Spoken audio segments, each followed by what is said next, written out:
welcome to another episode of This Is Why I Don't Vote, a podcast. Season 2, Episode 34. Your safe space to discuss sports, politics, social issues, and even religion. We will take it all very seriously, but not too seriously. It really may become a recurring theme on this podcast. Once again, I was wrong. The Matt Gaetz episode. I explore the inner child phenomenon in therapy and self-help, self-improvement. Talk to my inner child that way, and I'll punch you in the face. And can there be some benefit to the midlife crisis? Can it be a wake-up call for our greater good? Thank you all for continuing to listen. If you're a first-time listener, where the hell have you been? I damn you. Just kidding. Please give the podcast a like, thumbs up, 5 stars. Review it, distribute it, employ all of your powers of persuasion to bring others to the light. This Is Why I Don't Vote podcast is on Patreon. If you like what you hear, please consider supporting. Act 1. Once again, I was wrong. The Matt Gaetz episode. Once again, I was wrong. This week, the Department of Justice announces it's not going to prosecute Matt Gaetz for his alleged conduct in transporting an underage girl, through state lines or over state lines to a foreign country in order to have sex. I did a segment last season admonishing the man. He is a scumbag, and I don't think that that's in question. He's not, though, a criminal. I relied, of course, on media coverage, and it turns out biased media coverage that was very likely influenced by sources within the Department of Justice that simply didn't like Matt Gaetz. I don't want to go too deeply in the story. It's not the focal point of this segment. I do want to say that basically what it appears has happened is that the pedophile friend of Matt Gaetz, once caught, tried to leverage his relationship with Gaetz, flip on him to get a lesser sentence, and turns out to be a completely unreliable liar.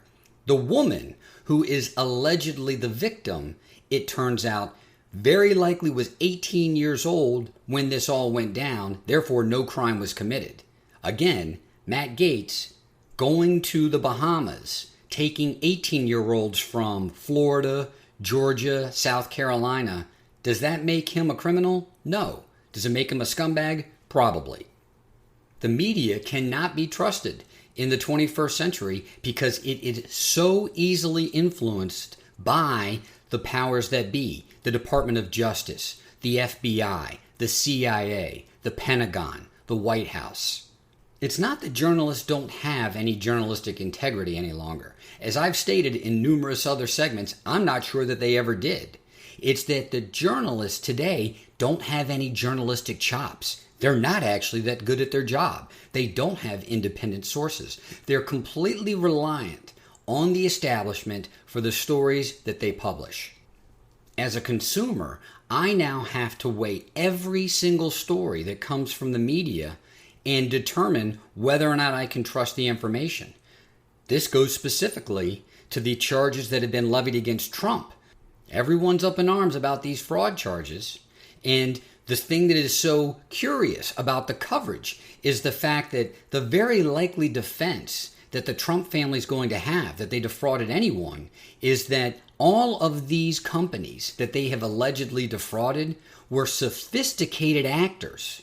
We're talking about some of the most powerful lending institutions on planet Earth. They have their own due diligence that would allow them to discover such fraud, and to the extent that they even cared, deny Trump loans, deny Trump credit. What's more, apparently, Trump paid back all the loans. It's not like he was in default. Technically, there's no victim.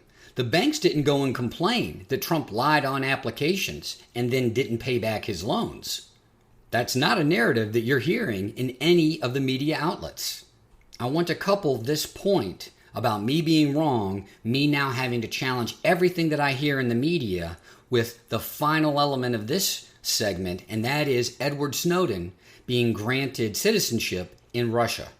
Many of America's largest mainstream media outlets, including the New York Times and the Washington Post, have decried that Snowden was granted his citizenship and have claimed that Putin was responsible. First and foremost, I guarantee you, in the middle of this war that's going so poorly in Ukraine, that Vladimir Putin took the time individually to find out what the status of Edward Snowden's immigration was and pushed it through.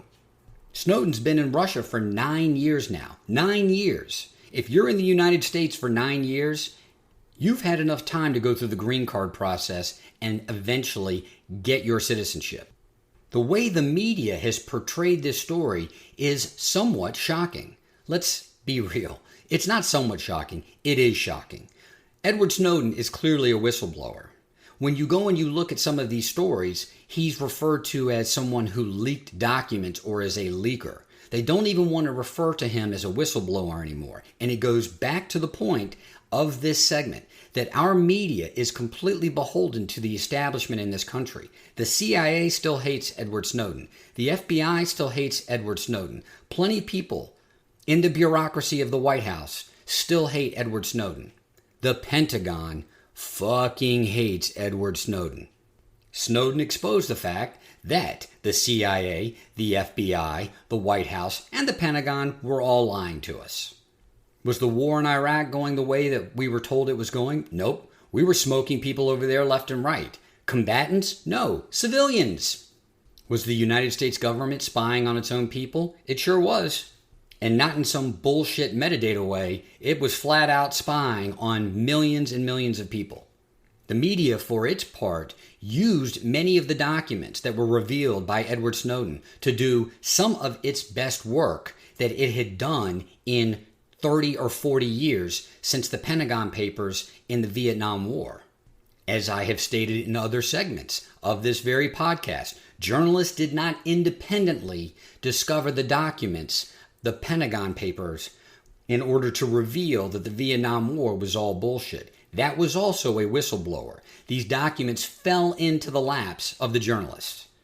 Again, documents fell into the laps of people at the New York Times, the Washington Post in particular. I believe the Washington Post actually won a Pulitzer Prize for the reporting that they did, and yet have turned around and stated that Edward Snowden is a traitor and that he should be prosecuted for the crimes that he committed by releasing the documents that he did.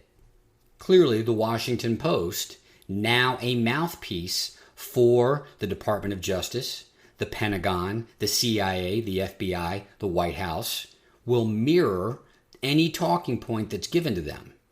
Vendetta against Matt Gaetz, he's a pedophile. Take Trump down in anticipation of the 2024 presidential election, yeah, he committed fraud.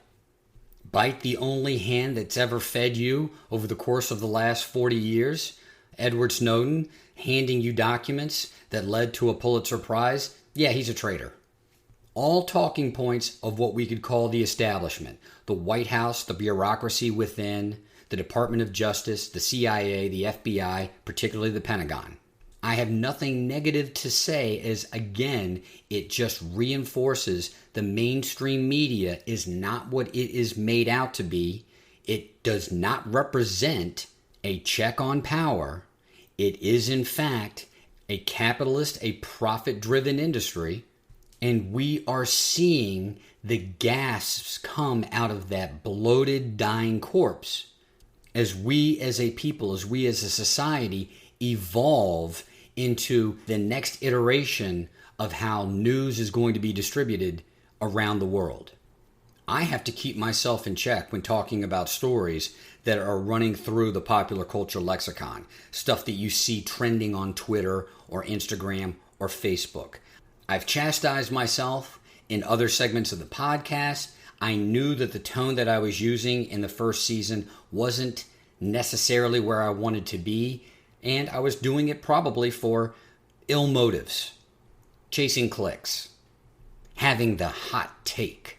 The hot take on any trending story in the 21st century, it's very likely bullshit. If it is being promoted by mainstream media outlets, it's very likely bullshit. Time will demonstrate as much. For my part, if I have anything to say about any of it from here on out, I will reserve my judgment. Act 2. Talk to my inner child like that. and I'll punch you in the face. I've been trying to put a piece together in my mind how I'm going to present it about how we see the world, how that actually affects the things that happens in our lives. We are completely and totally responsible for the things that happen in our lives.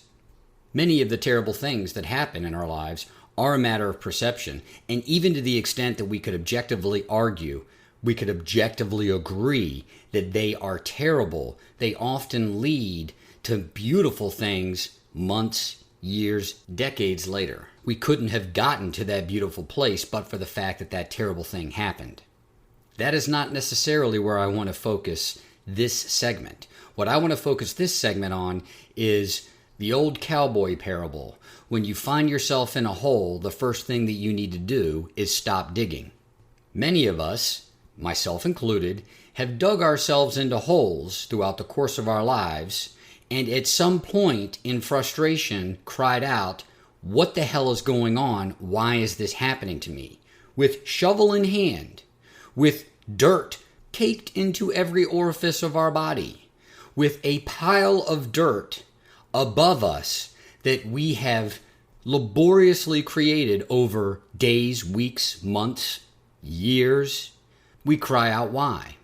And what I wanted to present was this juxtaposition with one that is a staple of the self-help community, the self-improvement community, and that is this notion of the inner child. As I have stated in previous podcasts, I do subscribe to this theory, this belief that we form many of our personality characteristics, the way we see the world, how we interact with other people. These things are formed in each of us between the ages of 6 months and 4 years. You get me to there through a lot of psychology, through studies, and fundamentally I believe it makes sense. Not a stretch for me. What I do find a stretch is the way many psychologists, psychiatrists, self-help, self-improvement gurus, these coaches, the whole posture of the way that you speak to this so-called inner child.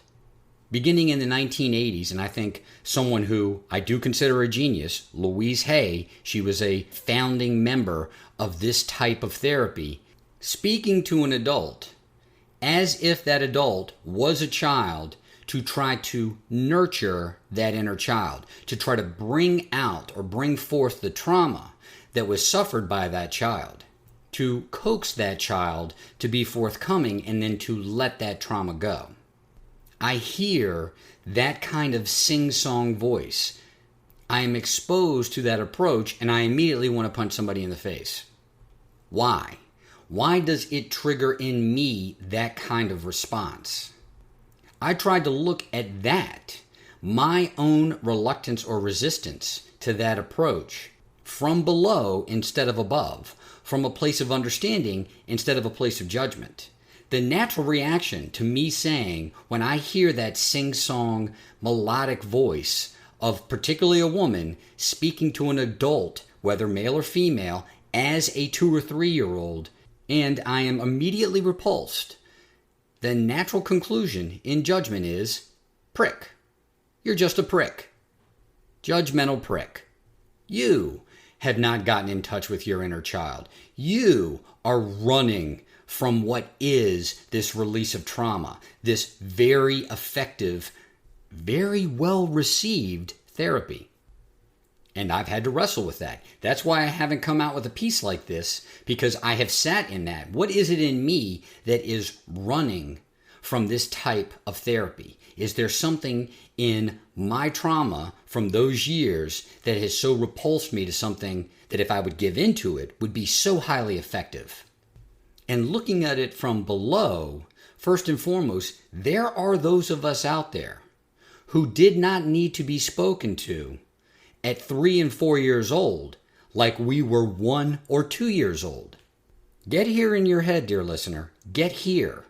You're not, as a parent, looking at the child for who the child is. If you continue to speak to that child, seeing it as a small child instead of as a burgeoning adult, you're seeing the world through your eyes. You are imposing a construct onto that child where the child may have outgrown it.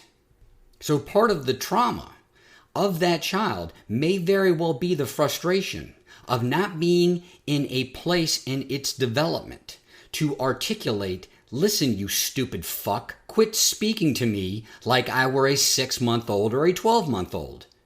At one's age, you do not have the agency and the capacity to do that. What do? You start throwing a tantrum. You get frustrated and you don't know how to express that emotion. And so then what happens? The parent begins to lean into talking to you like a child. You clearly don't understand what's going on. You clearly haven't understood the force and effect of what I've told you, little kid, little child. So I will continue in the line of thinking and the line of speech that led you to the place where you wanted to kick me in the balls in the first place. That is what came through me, that perhaps I'm one of the select few who is so reluctant, so resistant to this type of approach, because when I was at a certain age, I was ready to level up. I was ready to take the next step. I didn't need to get the sing-song voice. I didn't need the melodic. I didn't need the pampering or the coaxing. One can express love for another without expressing it as if it were always being directed at a 6 or 12-month-old child. Let's expand on that so that I can illustrate how I got to this place where I can now actually record this segment and project it out into the world in the way that we approach many of the scenarios that we encounter, how we see things. We see things through the system of beliefs, through the policy, through the procedure that we have adopted ourselves. And in doing so, we fail to evaluate the actual results, how it affects us, how it affects other people. To the extent that anything out in the world defies this belief system, these policies, these procedures, this construct, it's wrong. Harkening back to the inner child analogy, this therapy approach, think about the mindset of the person who adopts policies, procedures, belief systems. When are those created? Are those created between the ages of 6 months and 4 years? I don't believe that they are. That is the next level. You are developing your emotional awareness, the way you understand yourself, your emotions, your emotional capacity to understand others. This is from 6 months to 4 years. From 4 years to a good 24 years, this is when you're developing all of these belief systems, these policies and procedures, these constructs. Do you see where I am going here, dear listener? A therapy approach that only looks at 6 months to 4 years is ignoring how people may see the world given a construct that has been defying reality for most of their lives. And that construct is nothing to do with how they understand their own emotions or how they relate to other people emotionally. It's their belief systems. If you want me to give you a great example, how about the way most politicians and bureaucrats in Washington, D.C. operate? Most of them operate from a place of policy. It is the creation of policy, it is the enactment of policy, it's the implementation of policy. You never hear about the results of that policy from that DC crowd. It's generally brought about years later through media stories about how none of the things that were intended came to pass and a bunch of unintended consequences are now being suffered. It's easy for us to then sit in judgment of politicians and bureaucrats and say, okay, they're being influenced by the money. They're being influenced by the inputs and outputs of what it is to be part of the federal government, how it operates. As I state over and over again, don't we elect all these assholes? Aren't they simply a reflection of us? Accordingly, are they not acting as we do, seeing the world through this lens of strict belief systems? And regardless of what the world presents in relation to those belief systems, You still believe them. It's the world that's wrong. It's people that are wrong. So between the ages of, let's say, 5 to 15, 5 to 24, you're developing these systems that are never really addressed in relation to this so-called self-help, self-improvement movement, because you're only going back and looking at your emotional guidance, at how you respond to things emotionally, namely other people. The next evolution of this inner child therapy has to be getting away from people speaking to you like you were 1 year old and people helping you unwrap the trauma of how you developed your belief systems, whether or not it was from your parents or from your community, your school, particularly your church, what have you. Then you can actually go and look at the hole you've dug, and you can start to examine, what was it in the world that I saw, that I rejected, that I denied, that I said that was wrong when I was doing X, when I was doing Y, when I was doing Z? How was the universe presenting to me, you're going in the wrong direction? You've interpreted this situation, this occurrence, incorrectly. Feelings are not facts. Simply going back and seeing how you felt about a situation, that's not necessarily the best barometer of your analysis of what happened. You can feel frustrated by a situation occurring, and that frustration stems from the fact that you have a belief system that you are trying to impose upon others, upon a situation, and because that square peg will not fit in that round hole, you become frustrated. When we find ourselves in situations that we are so disapproving of, whether or not we're frustrated with it, whether or not we're traumatized by it, how did we get there? How did we contribute to getting to that point? Certainly our emotions are a contributing factor. How we feel contributes to how we think. The inverse, which is equally as true, is how we think contributes to how we feel. And if how we think is based on constructs, on belief systems that do not comport to reality, that do not comport to the truth, and we are going to continue to bang square pegs into round holes, we're going to be, as that cowboy parable accurately represents, digging ourselves into a hole. Most of you know me. I wish that this podcast had a wider reach, but most of you know me.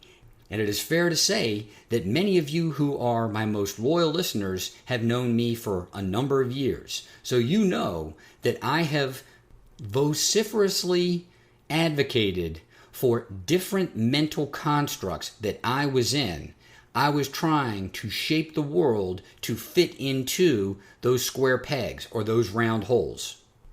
What the universe, what God was trying to do in all of my frustration, in all of my anger, in all of my failure was say, you're too married to those constructs. You're too married to those belief systems. You're too married to policy instead of results. After sitting with Aya and coming back to Phoenix to integrate and working with different teachers, it is so simple and yet something that we rarely ever do. It's to look at what our deepest held beliefs are and in a very tame, a very neutral place, simply examine the inverse or the converse, the opposite of that deeply held belief. What does that actually look like? Even if you are not going to lean into the opposite of this deeply held belief. Can you even see what it looks like, dear listener? This is it. I'm not going to talk to you like a 2-year-old. This is what it is.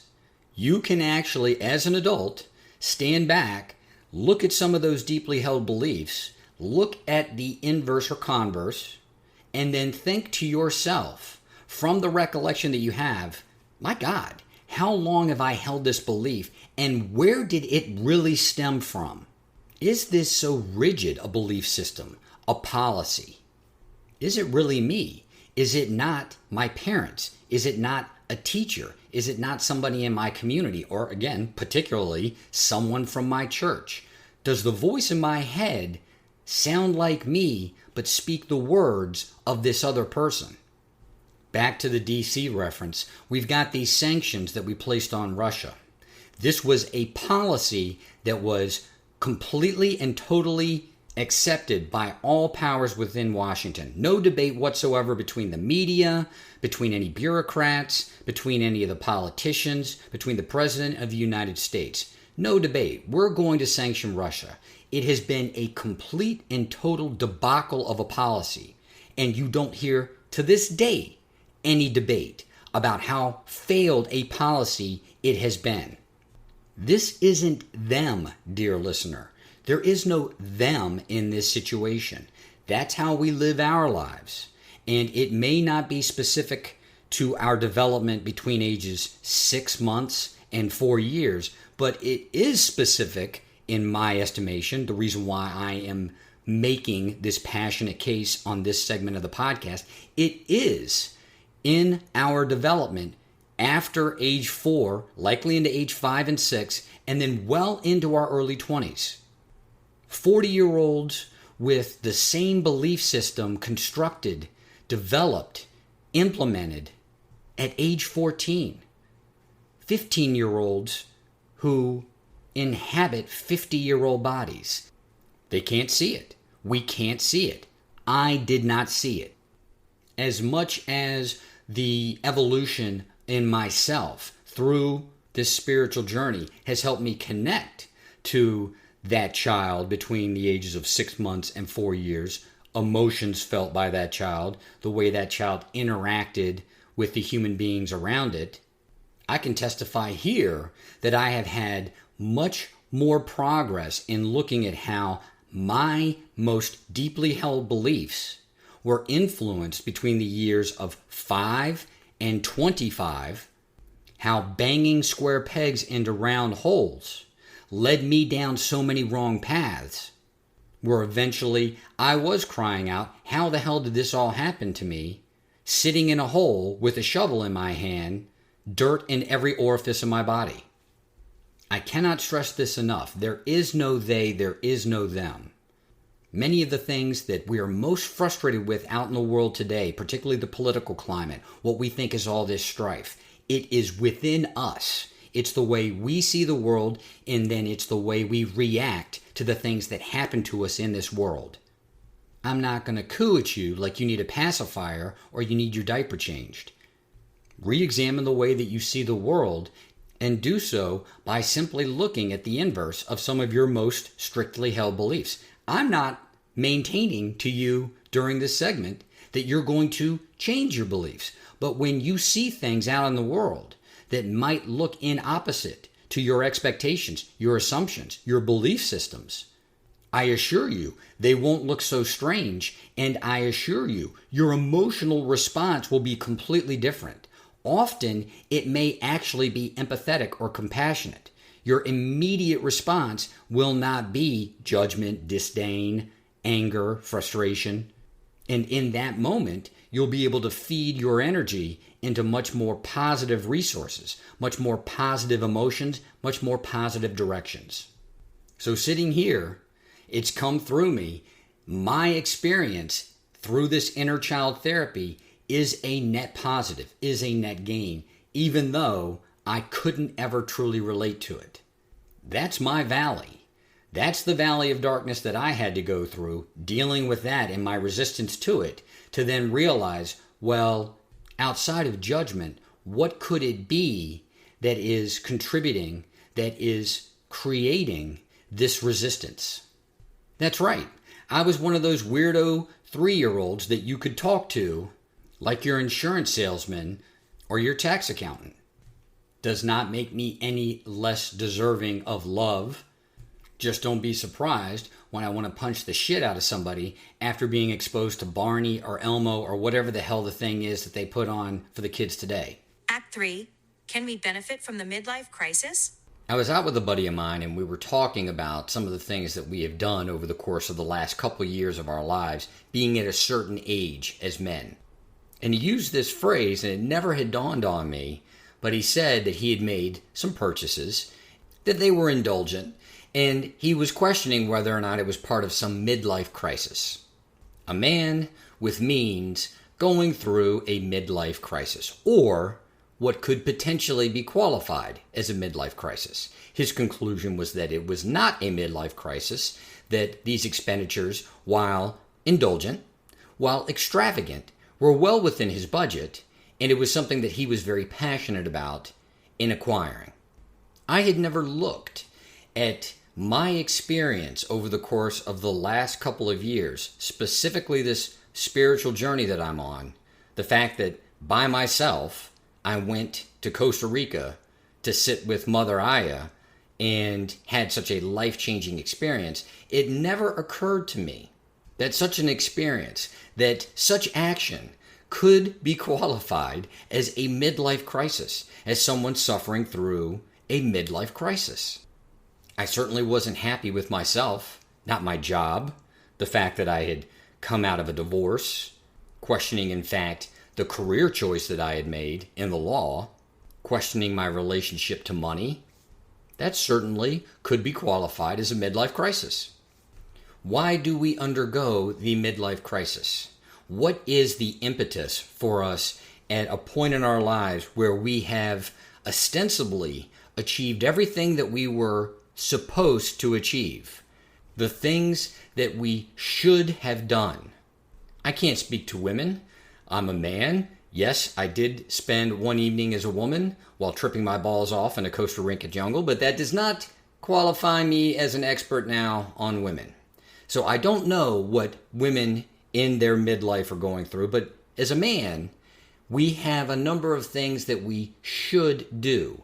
We should go to college, and then we should get married, and then we should have a very lucrative, a very quote-unquote rewarding career, and we should have kids, and we should have a certain house in a certain zip code in a certain neighborhood.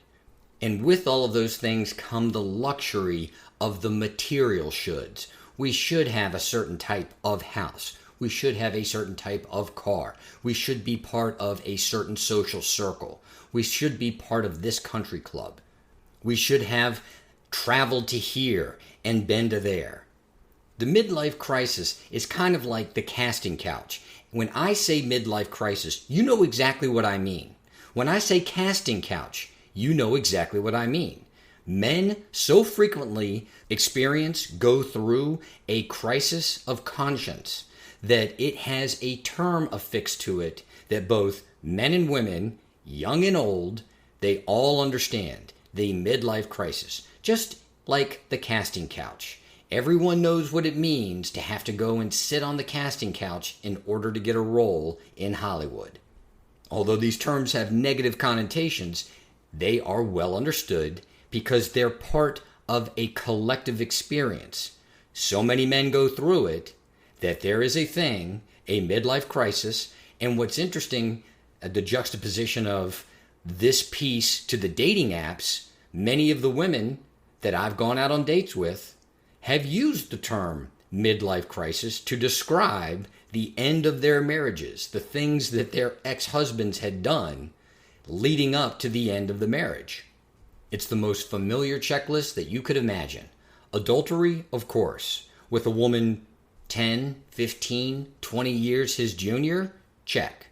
Frivolous spending on things that can only be qualified as trying to build back, to fill some hole where there's a lack of masculinity, something simply to soothe one's ego, one's inflated, bloated, insecure ego, check. Lying about it all, being unwilling to face how ridiculous, how absurd, how insecure it all looks, that it all presents, check. Months, if not years later, crawling back to that woman and saying, I made a huge mistake. I blew up my life. I blew up our relationship. Will you take me back? Check. Side note, as someone who's in the dating pool, dating women who've had relationships end with men going through a midlife crisis, I was not aware the extent to which, while that man is dating some woman 20 years his junior, driving around in a car that's worth $250,000 or more, going out to all the bars and clubs, being part of that social scene.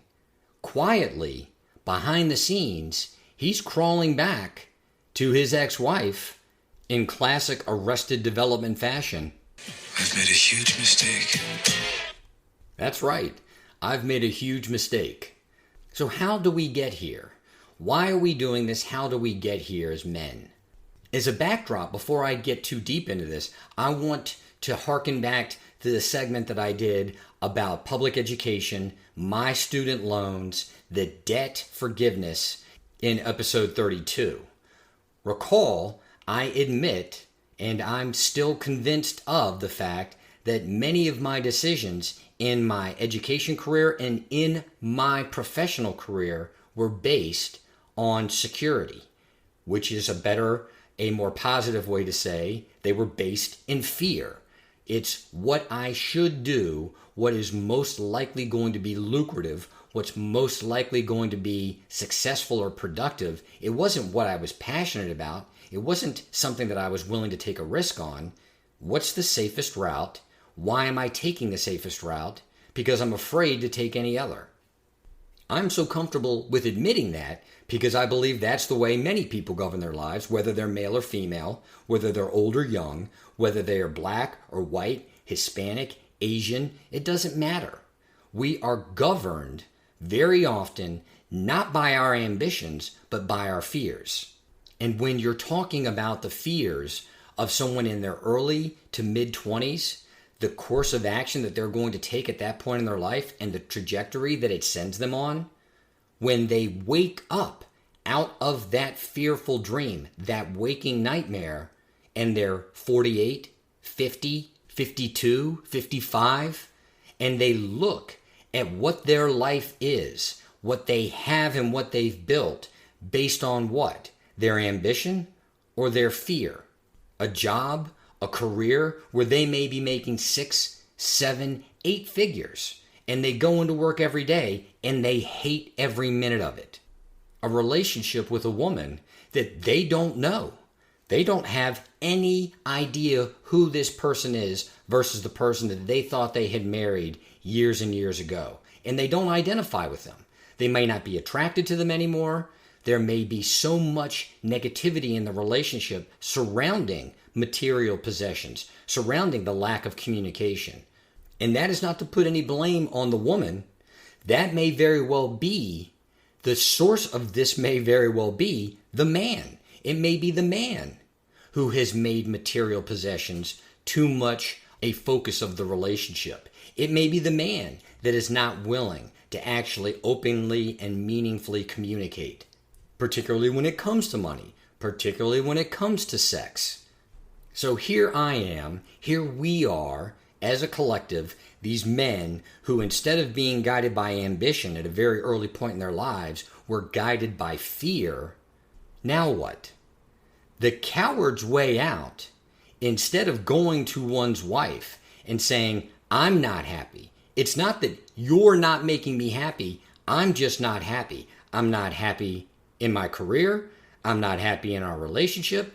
I'm not happy with a lot of the material bullshit that I feel like we're dragging along in order to meet some sort of standard of social proof, that being a social climber in the social circle that we've engaged in is completely unfulfilling. How can we work together to co-create something different? How can we salvage this relationship? No, the easier thing to do, which was the easier thing that I did, was the easier thing that most of these men did, was to take the path of least resistance. The path of least resistance is to avoid that difficult conversation, to actually walk into that office at the job that you hate and the career that you don't want to be in anymore and tell them, I'm done. To go to your wife and say, we have to make changes or this relationship is over. To go to your kids and say, I understand that I've been completely self-absorbed and haven't tried to get to know you as an individual person, that I'm potentially putting you into the same cookie cutter that I allowed myself to get put in because of fear. The easier thing to do is to find that 23-year-old out there in Old Town and slide your penis in and out of her a few times, and before you know it, she's on your arm, you're paying for her in her new apartment, she's got a new car, you've got a new car, you're moving out of the house, and you were quote unquote living your best life. After my divorce, I went through the phase where I was back out in the social scene here in Phoenix, here in Scottsdale, and it's a scene. It's one of the most unique scenes that you'll ever find anywhere, not just in this country, anywhere in the world. And I saw many of my contemporaries that had come out of divorces that had little girls on their arms that were the fodder of that divorce. You might be thinking, here's your chance, your mea culpa. What did you do? Who did you have on your arm? And I couldn't do it. I really couldn't do it. It is so shallow and disingenuous. And I'm not even going to disrespect the 23-year-olds because they, in this community at least, are completely open about it. They are so transparent about it that you can't really be mad. It's not like they're trying to fool you or they're trying to fool themselves. They're transparent about what they want and how they are going to go about getting it. They just go out and find it. And believe me, there's plenty of 48, 50, 52, 55-year-olds, hell, 60-year-olds that go out fishing to find just that. In the state that I was in after my divorce, hurting the way that I was, that wasn't going to satisfy me. That wasn't going to fulfill me. I wasn't going to feel better about myself having some 23-year-old that was completely and transparently only concerned with how much money I would spend on her on my arm. To my own credit, and I am saying that genuinely and legitimately, I did, for the first time potentially in my entire life, take the path of ambition, of risk, and say, I know I don't want to be in this job anymore. And I know I want to have healthier relationships with not only my friends, but with women, with people in my community, people that I am going to potentially work with in the future. What does that look like, and how can I get there? For me then, to the extent that we can call it a midlife crisis, it was going to Costa Rica to sit with Aya. Instead of it be something that was so destructive, that was so negative, it was something that changed my life for the better, and I believe opened up my heart to all the possibilities of that change. And it's a difficult thing to tell someone in their 20s, don't take a path that you think is going to be lucrative just for the sake of the money. And this goes back to, again, the college piece that I did. All these pundits saying you don't get a degree in something that isn't going to net you a bunch of money. Well, money doesn't necessarily bring happiness. It can be an avenue towards happiness, but you very quickly realize that you are often working in service of money instead of the money working in service of your happiness. If you make a choice in your early 20s, your mid-20s, your late 20s, that is based in fear instead of your ambitions and passions, that the risks associated are worth you taking at that point in your life. You may be a 58-year-old man one day with a 23-year-old bimbo on your arm who has a very, very nice apartment and a very, very nice car, and all you have to show for it is some kisses on your lips and maybe on another part of your body that will soon fade as soon as that money dries up. If we want to help our children avoid having a midlife crisis in the next 30 years, first and foremost, let's get off their back about everything that they should do. Let's let them fail a little bit. We had the opportunity to fail all the time. I am a great example of falling down and getting back up again and again and again.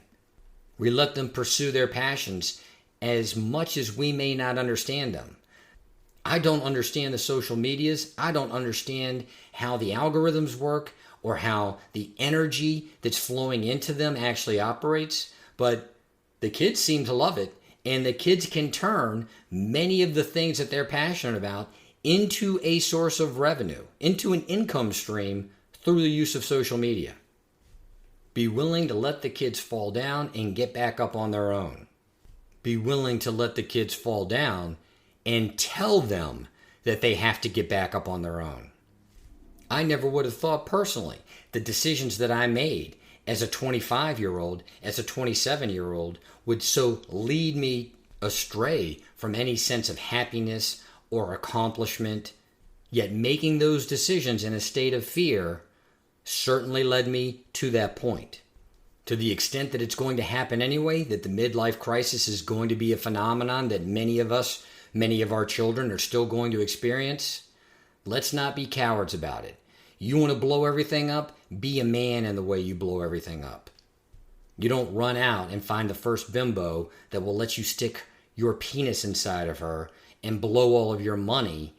That's the same cowardly, fearful energy that we were in when we were in our 20s that led us to the point where we were so unhappy in the first place. Let's be willing to have those hard conversations, and if things don't work out, you're still moving in a direction toward your higher self, your best good, instead of away from it. This is Why I Don't Vote, a podcast.